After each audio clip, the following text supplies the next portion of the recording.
Welcome to Red Dirt D&D. I'm Michael Cross and I play Elias Stone, a human cleric.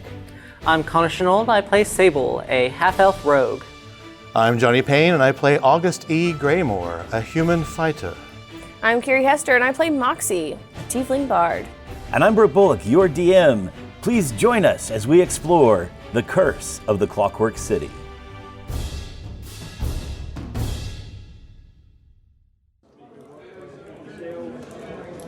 Last week, Sable makes shocking action against Dr. Iris Stonecipher in her office while Dr. Elias Stone was there with them. Her reaction seemed to be of genuine concern and wanting to help. Meanwhile, August E. Greymore and Moxie met up with one of August's past companions, a man by the name of Logan Mitchell, who has an upgraded prosthetic leg running on the new technology of Ether. With this information and interactions behind them, our group of heroes has made their way back to the Siren Song. We left pretty early this morning. About what time would you now say it is in the day? Gosh, what do you guys think? Do you think it's lunchtime? It was about noon. Yeah, So it about would noon. make sense. Come back to the Siren Song for lunch. Who makes it back first? You guys are closer, aren't you? I think we were, Just around the We were corner. closer, but you left sooner. well, we're here. I also thought about this. We could have actually been too close to the Siren Song. I feel a man who enjoys booze as much as Logan did would have known found about my some- bar. yeah. True. But we could still say a few blocks, a handful of blocks. Or the way August talks, just around the corner is like half the city away. From the perspective of someone who used to patrol, Probably the same thing with Sable. I'm always just around the corner from somewhere. So Moxie and August, you guys make it back first? Sure. Okay. It doesn't super matter. No, it doesn't, because we come back in. So, did you find anything? we met with a friend of mine who had an unfortunate accident during his time with the city guard, and he had a prosthetic leg. Well, to my surprise, he's had that leg upgraded. It appears as though there are bells and whistles on it. It runs off of, what did you say it was? Ether. I glance over at Sable. Ether, you say? Yes, it says it makes it so that it's not no longer like he has to shift his weight around to get the leg to move with him. He slightly twitches a muscle here and there, and the leg just knows what to do. And Without gears and wires and... right, So, who was his prosthetic doctor? Dr. Stonecipher. The Stonecipher, that's Iris. That's my friend back from Calamera Orphanage. That's who we went to talk to. And she was singing the praises of this ether-based prosthetic. In fact, actually, she said that the children, we are assuming these are the children who were taken to the fishery and had their arms removed, were then brought into her to have these ether prosthetics attached to them. So these children are still alive, and for some reason, the benefactor of the Piercing Light Orphanage is having them fitted with this new experimental ether prosthetic. That's interesting because my friend said that when I asked him how he could afford such a thing, he said that it was donated to him because it's experimental. They wanted him to test it out. I've not noticed children running around with magic arms. When they leave the hospital, where are they going? Well, some of them, they said, are going to work in other places. Some of them are going back to the Piercing Light Orphanage. So if we visit the Piercing Light Orphanage, we would find these children. There would be children they would know. The Piercing Light Orphanage doesn't have any children missing, but they are collecting children that have prosthetic super arms. It's almost as though someone's trying to build an army. You say that as a joke, but here's what I know. If Mr. Logan really wanted to, he could kick the biscuits out of somebody with that leg. Oh, no doubt. It did seem like it was powerful, had some power behind it. He explained it as though the way steam builds up and as it's released, you can make mechanisms happen. Only it's ether, and I just don't trust the story of a buildup of ether. And why, if you're going to make an army built full of children? I think the children are just experimental because they're easy to control, and even a very powerful child is still less powerful than a person who's controlling them. Well, as much as I hate to say this, they're orphans who would notice they're gone. How long has your friend had this experimental prosthetic? Well, I last saw him probably about a month ago, and he didn't have it. So fairly new. And we do know that within the next week, everybody who gets these has to go back. And so these kids are going back in to see Iris at some point, probably within the next week. We've convinced her, as I glance again over at Sable, to contact us if she hears about anything dealing with this benefactor, or even after talking to the orphans, now that she knows their story. And sorry, Moxie, but the Siren Song is the only place I have to have people contact me at this point. Now I'm an after-school program and an answering service. I suggested he get a different location to set up, but We need to get you an office, Dr. Stone. I could set up an office here. How are you here for physicians here in this district? I mean, we got the hospital. Yeah, the hospital's quite a ways away. How are you doing for...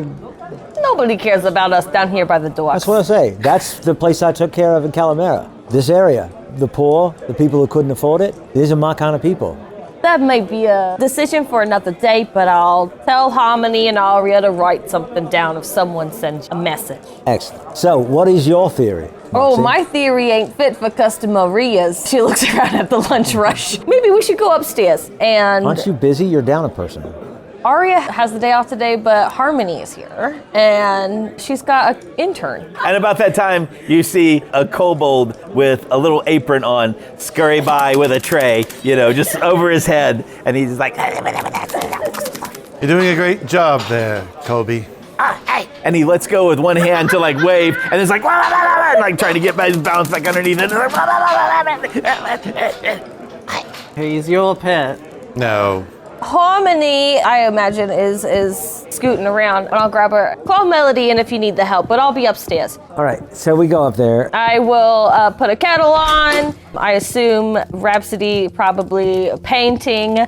Rhapsody, come have a cup of tea with me and my new friends. I think you could contribute to the conversation. And I'll bring out some tea and some cookies. Don't worry, Aria made these. I'm a horrible cook. I had your pancakes, yeah. I was doing my best. Like I said, Aria's really the one you want to have in the kitchen. So, Rhapsody, here's the update. So the children were losing their arms. Oh, also, seems that, actually, can you help me with something in my room really quickly? You guys get settled. We'll just pull Rhapsody aside. girl things, loves, we'll be back in a moment. The bad news is, we were led a little astray, but it happens from time to time. The good news is, I believe August is on the up and up. I think, unfortunately, the letter written on Laura's behalf may have gotten him fired, but not because he was harassing her, but because he wasn't joining in on their corrupt scheme. You know, the gods are all corrupt. So he was part of the city guard. He wouldn't go dirty like all the gods have gone dirty and corrupt. So Laura had us write up something to get him fired. So that's kind of our fault, but I don't want to maybe advertise that. That's pretty annoying to think that she got around my zone of truth. It doesn't help when they tell selective truths, yeah. I mean, you were just doing your job.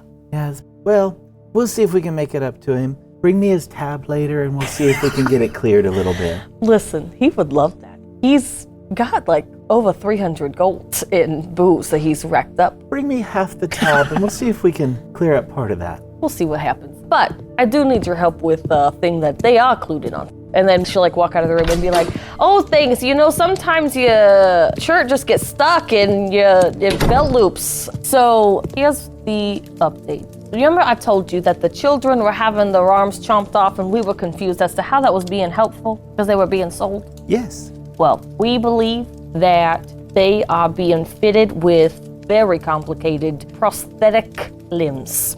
Very powerful prosthetics. Like kick the biscuits out of somebody powerful. Filled with ether. With ether? With ether. Why would you want to empower children with the ability to do extraordinary things? Maybe he's building an army. That's certainly the question of the day. My personal theory is that even a very powerful child is still not as powerful as a powerful person, so they're easier to control. And they're also easier to scare and intimidate. It's also possible, Rhapsody, that these were just experiments to... Yeah, it's giving very Dr. Mengele. Right. If you figure the fact that maybe this person, this benefactor who wanted to create an army, for example, maybe he didn't feel like the prosthetic technology was improving fast enough. Well, what a better way to make it go faster but by making more of them. And so having these injured children, since you can't have armless children all over the place, why not make your own? Here's the thing. These are very expensive prostheses being put on by a very expensive doctor. Somebody is paying and footing the bill for all of this. And that somebody is the Pearson Light Group, which means you know who is behind it. Dylan Pierce.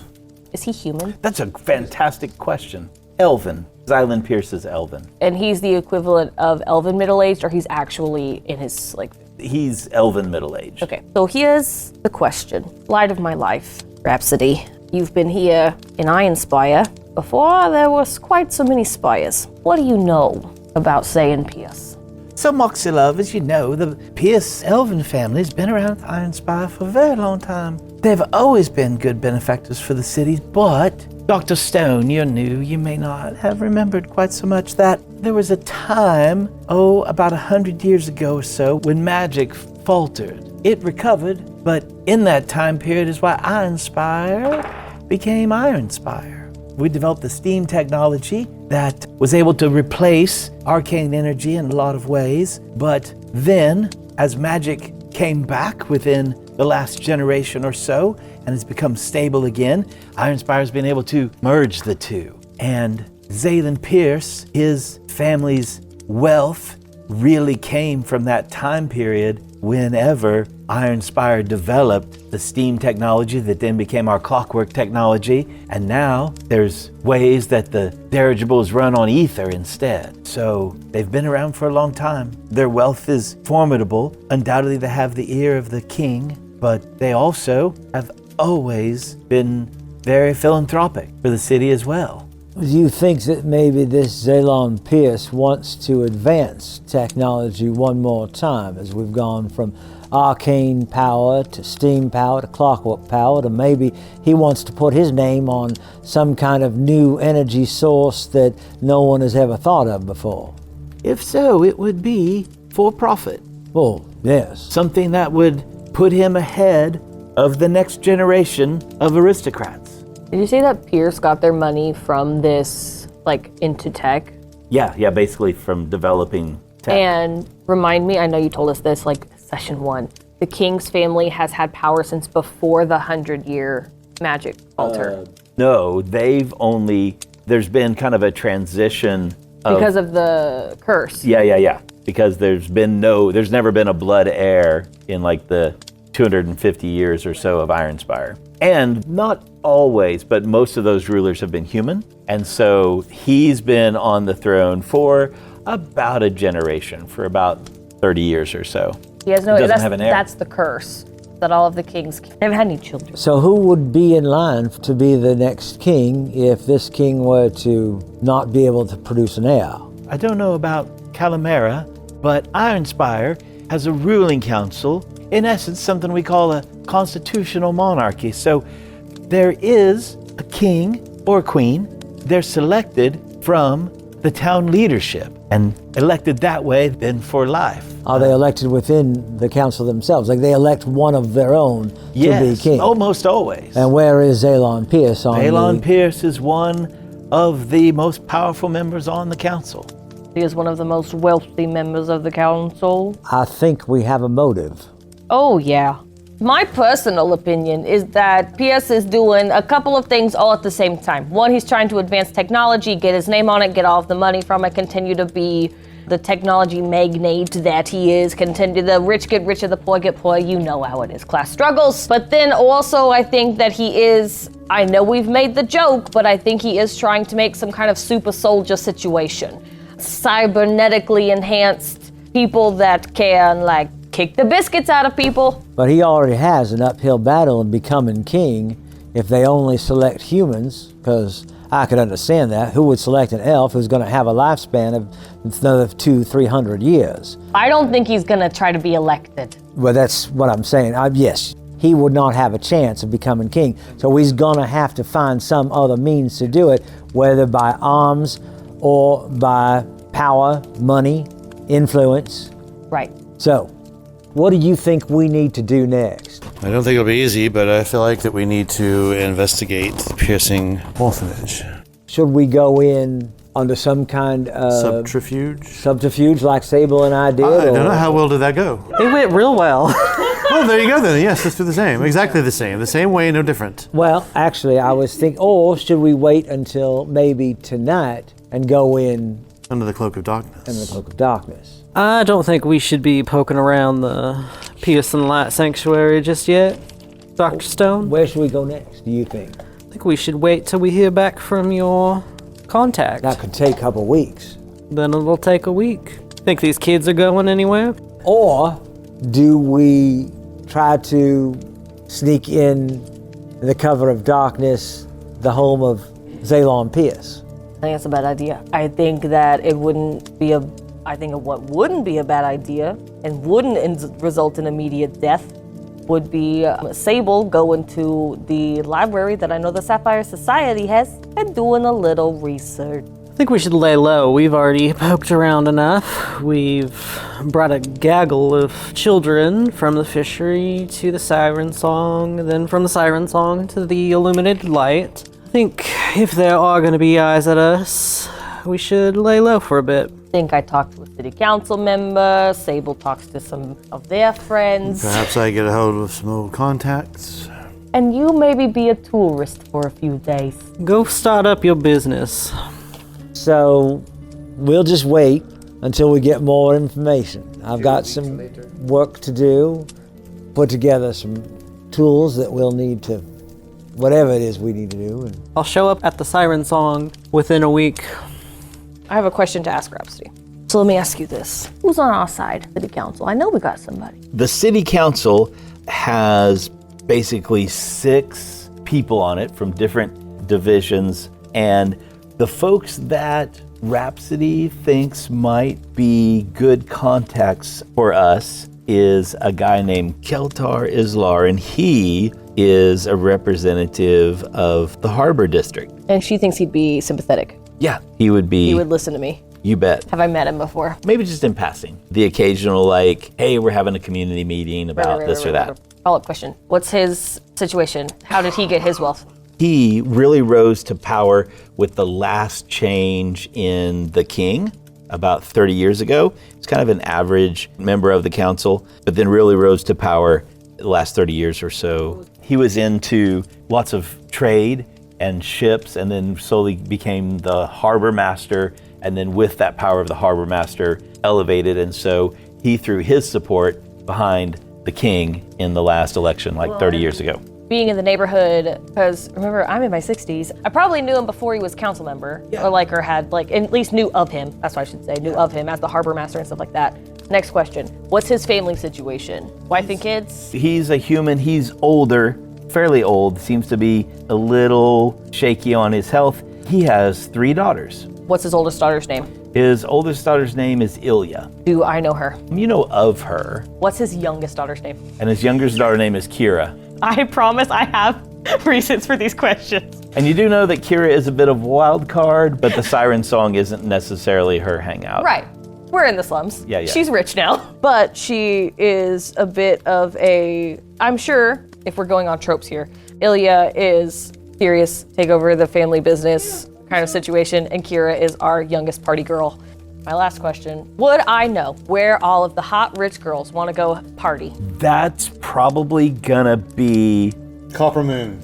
the Copper Moon. You're exactly right, August E. Graymore. So the Copper Moon, which is a bar / casino / entertainment. Like there's always people on stage, bards, musicians, acts, things like that. Obviously, all of these questions are out of character, but out of character question. Is it one of those places where I have absolutely no chance to get in? Or could I do some good charisma? Could I dress, clean up and try to get in? Yeah, it's not necessarily exclusive. So all of this happens rapid fire in Moxie's head. And I say, Sable, I think it'd be a really good idea to lay low. I'll see you next week when I need to pay my next installment, but I'm just saying, maybe ask a question or two. You know a person or two. I got it covered. Give my love to the Sapphire Society. I will. You go be a tourist. Unfortunately, you can't stay here. Rhapsody, you've Yes. lived here a very long time and you know the neighborhood. Is there a building here that might be for sale around here?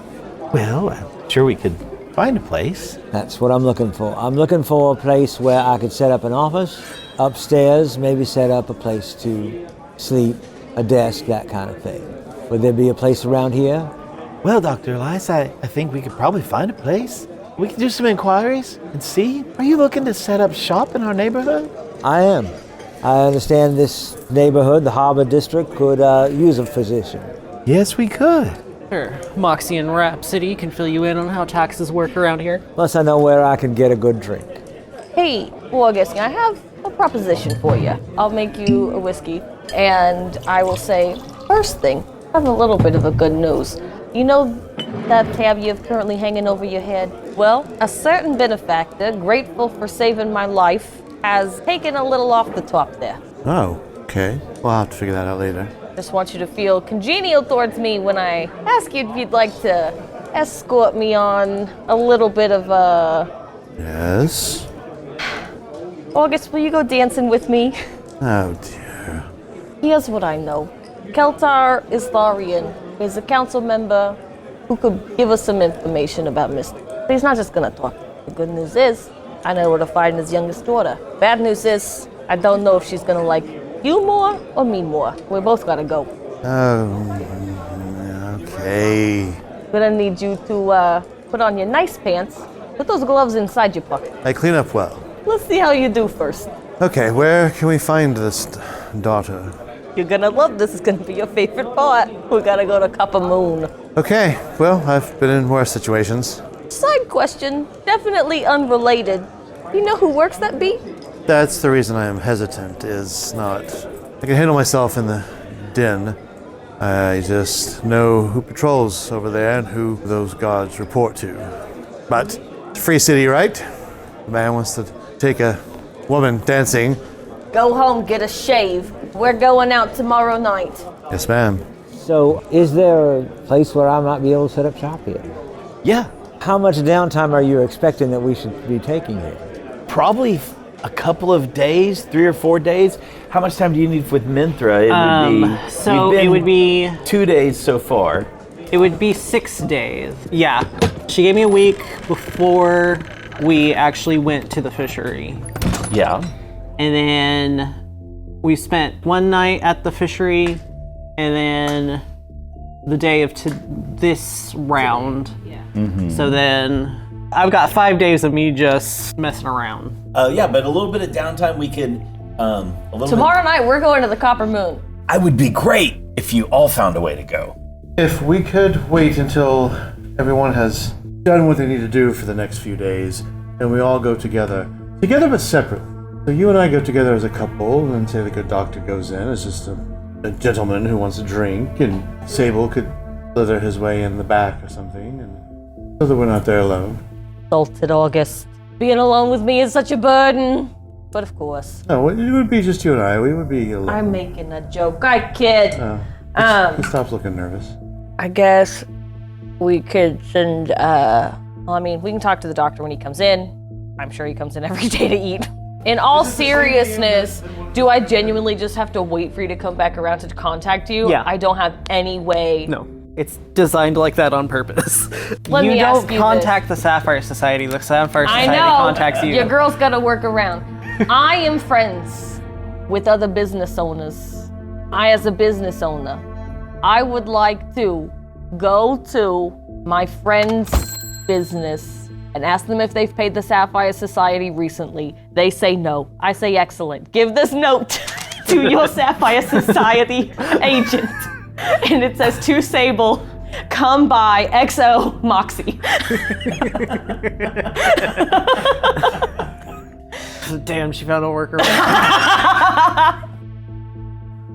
Meanwhile, as some scheming and plotting and prep for investigative work is happening at the Siren Song across town a few days later at the Sapphire Society, we see Sable once again walking through the hallways toward a familiar office. I stop outside the office, give a knock, and wait. Enter. I will enter in. Once again, Minthra behind her desk.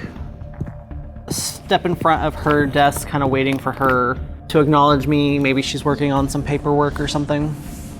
Slides a couple things off to the side, leans back, takes a deep breath, and she is, as we have seen her before, drow elf, ebony skin, silver hair, pulled up very severe and tight. And she says, Sable, good to see you. Good to see you, Minthra. She can see the yellowing healing of the bruising on my cheek and that split lip kind of almost healed.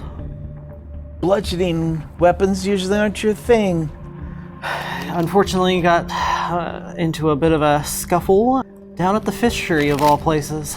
What was worthy down at the fishery? You know those kids that had gone missing? Yes, you found them. I did. Yes.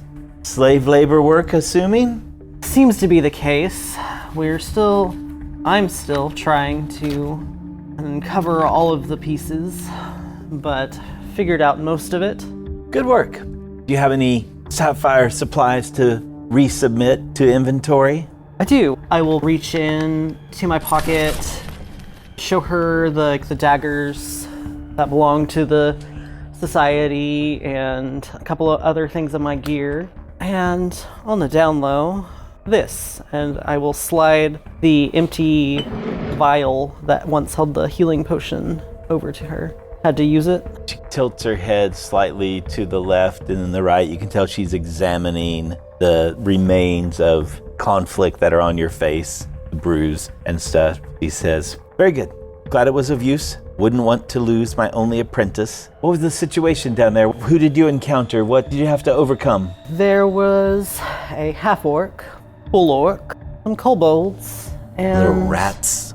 an automaton, and a guest familiar with the Sapphire Society. That actually stops her from leaning back in the slight rock that she has, and she almost imperceptibly kind of leans forward. A sapphire guest. Guest used to be one of our own, Kogan Dahl. And she leans forward and her elbows go on the table. He's still alive, Kogan Dahl? Not anymore. Nicely done, my boy. Thank you. He must have been ancient. Oh, he was in rough shape, let me tell you. But he wasn't fully the mastermind behind it. He probably was of at least a second in command, but my eyes are now pointed at somewhere a little higher up, fortunately. Why so? Traces of these children led back to the Piercing Light Sanctuary. Gone even further, all the way to Zaylen Pierce. Zaylen Pierce? Seems he's been a very generous benefactor of these kidnapped children. And the wheels are just turning in Minthra's head. She's taking information in.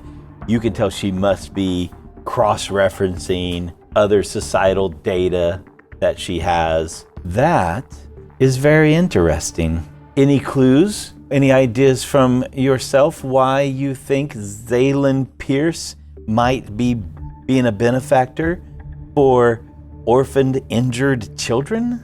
He's giving them replacement prosthetics. Intriguing devices built by one Iris Stonecipher, working in these prosthetics with ether.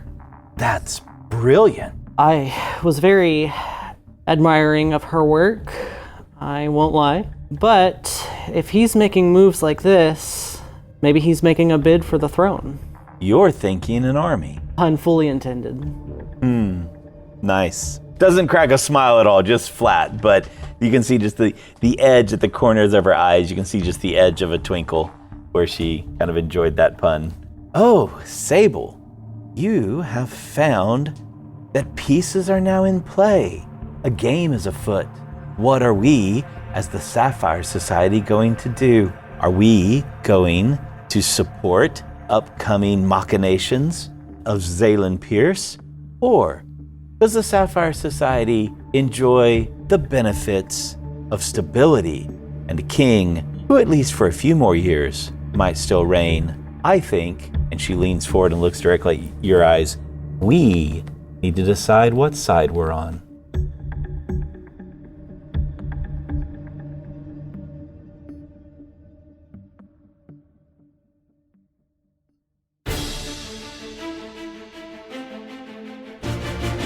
Red Dirt D&D Curse of the Clockwork City is Brooke Bullock as our Dungeon Master, Kiri Hester as Moxie, Connor Shenold as Sable, Johnny Payne as August E. Graymore, and I'm Michael Cross as Dr. Elias Stone. Our theme music comes from Ovani Sound. Our sound effects and additional music courtesy of Jeffrey McBride, Monument Studios, Describe.com, and TabletopAudio.com. Dice for the Red Dirt D&D cast provided by ST Way Gaming. You can find us at reddirtdnd.com. If you are enjoying Red Dirt D&D, make sure to subscribe, rate us, and leave a comment. Also, tell your friends about Red Dirt D&D. You can also support the show at patreon.com/reddirtdnd at whatever giving level works best for you. Join us next time as we discover more secrets in the Clockwork City.